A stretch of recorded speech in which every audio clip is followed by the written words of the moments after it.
சற்று முன் வெளியான தகவல். உங்க தங்க நகையை அடகு வைக்க போறீங்களா? அப்போ இந்த செய்தி உங்களுக்கு தான்.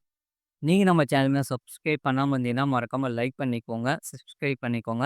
மத்தவங்களுக்கு தெரியப்படுத்தவும் ஷேர் பண்ணிக்கோங்க. அதாவது ஆர்பிஐ தங்க கடன் விதிகளை மாற்றிய பின்பும் கூட மக்கள் தங்க நகைகளை அடகு வைப்பது விடாமல் அதிகரித்து வருகிறது.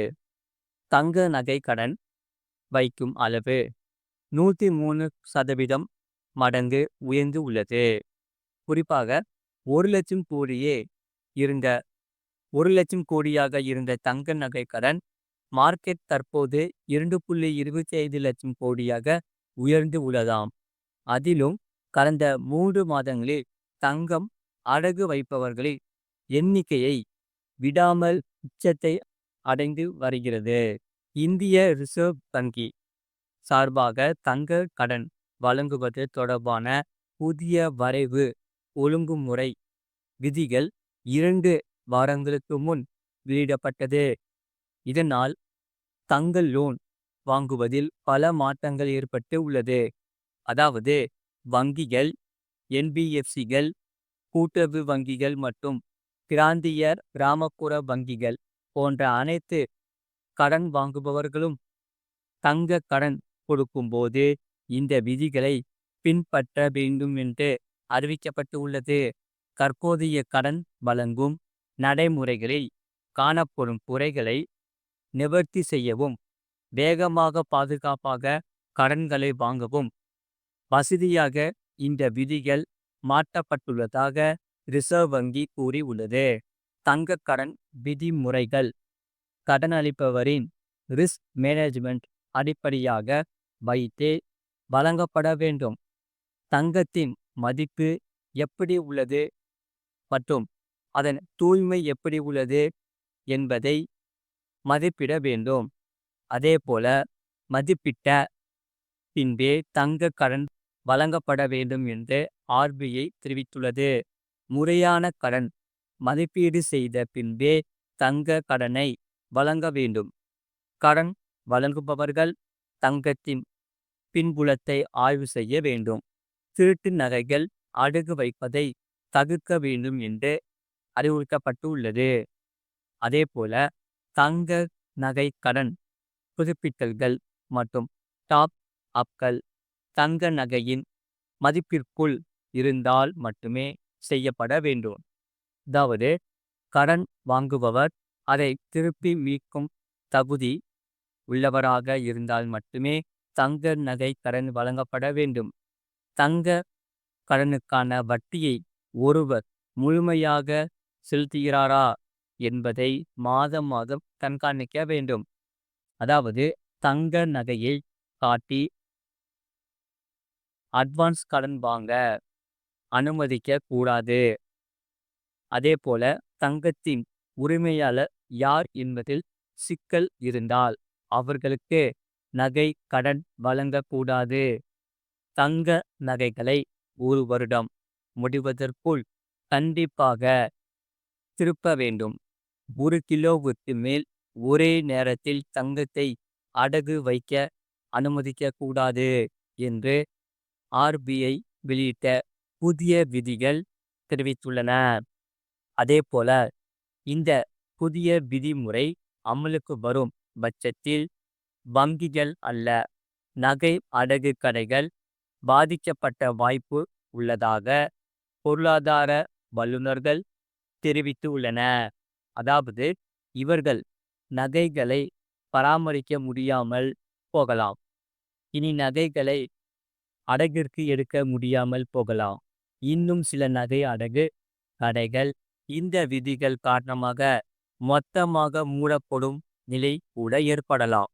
இதனால் எவ்வளவு கிடைக்கும் என்று பார்க்க போனால், அதாவது நாட்டில் உள்ள பல வங்கிகள் மற்றும் நிதி நிறுவனங்கள் தங்கள் வாடிக்கையாளர்களுக்கு தங்க கடன்களை வழங்குகின்றன. தங்க கடனின் கீழ் கிடைக்கும் கடன் தொகை உங்கள் தங்கத்தின் தூய்மை மற்றும் அளவை பொறுத்தது. பொதுவாக வங்கிகள் மற்றும் நிதி நிறுவனங்கள் உள்ள உங்கள் தங்கத்தின் மொத்த மதிப்பில் 75% வரை கடனாக வழங்குகின்றன. ஆர்பிஐ புதிய விதிகளின்படி அதிகபட்சம் 75% தான் கடன் வழங்கப்படும். உதாரணமாக, உங்களிடம் உள்ள தங்கத்தின் மதிப்பு ரூபாய் 1,00,000 எனில் ரூபாய் 75,000 வரை தங்க கடன் பெறலாம்.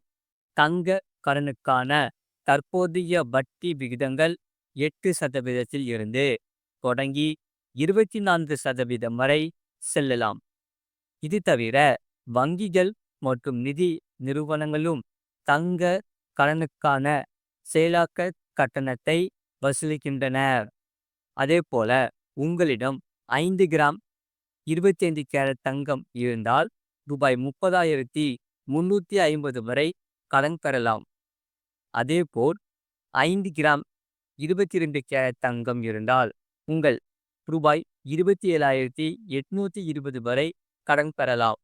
அதேபோல 5 கிராம் 20 கேரட் தங்கம் இருந்தால் ரூபாய் 25,290 வரையிலும், 5 கிராம் 18 கேரட் தங்கம் இருந்தால் ரூபாய் 22,760 வரையிலும் கடன் பெறலாம். 5 கிராம் தங்கத்தின் தூய்மையை பொறுத்து இந்த கடன் தொகை சற்று மாறுபடலாம் என்று உங்களுக்கு சொல்கிறோம். அது மட்டும் இல்லாமல், ரேஷன் கடைகளில் தூரம் பருப்பில் கலப்படம் செய்கிறார்களா? அதாவது, நீலகிரியில் உள்ள ரேஷன் கடைகளில் தூரம் பருப்பு கலப்படம் குறித்து ஆய்வு மேற்கொள்ளப்பட்டு வருகிறது. குறிப்பாக ஊட்டி, குன்னூர், கோத்தகிரி, குந்தா, கூடலூர் மற்றும் பந்தலூர் பகுதிகளில் கூட்டுறவுத்துறை, மகளிர் சுய உதவிக்குழு என மாவட்டம் முழுவதும் பகுதி நேரம், முழு நேரம் என 400க்கும் மேற்பட்ட ரேஷன் கடைகள் செயல்பட்டு வருகின்றன. அந்த வகையில் அந்தந்த வட்டத்தில் உள்ள தமிழ்நாடு வாணிப கழகத்தின் மூலம் அத்தியாவசிய பொருட்கள் ரேஷன் கடைகளுக்கு விநியோகிக்கப்படுகிறது. சமீபத்தில் திண்டுக்கல் ரேஷன் கடைகளுக்கு அனுப்பப்பட்ட தூரம் பருப்பில் பட்டாணி, தூசு கலப்படம் இருந்ததை அந்த மாவட்ட கலெக்டர் கண்டறிந்தார். அதேபோல மாநிலம் முழுவதும் உள்ள வாணிப கழக கிடங்குகள், ரேஷன் கடைகளில் தூரம் பருப்பின் தரத்தை ஆய்வு செய்ய அதிகாரிகளுக்கு உத்தரவிடப்பட்டது. மாவட்ட வழங்கல் அலுவலர் கூறுகையில், தமிழ்நாடு வாணிப கழகம் ரேஷன் கடைகளில் கலப்படம் குறித்து ஆய்வு நடத்தப்பட்டு வருகிறது. நீலகிரிக்கு மாதந்தோறும் 190 டன் துவரம் பருப்பு கொள்முதல் செய்யப்படுகிறது. இதுவரை ஆய்வு மேற்கொண்டதில் கலப்படம் ஏதுமில்லை என்று கூறப்பட்டுள்ளது. இது போன்ற செய்திகளை உடனுக்குடன் அறிந்து கொள்ள மறக்காம சேனலை சப்ஸ்கிரைப் செய்யுங்கள். மற்றவர்களுக்கு தெரியப்படுத்த ஷேர் செய்யுங்கள்.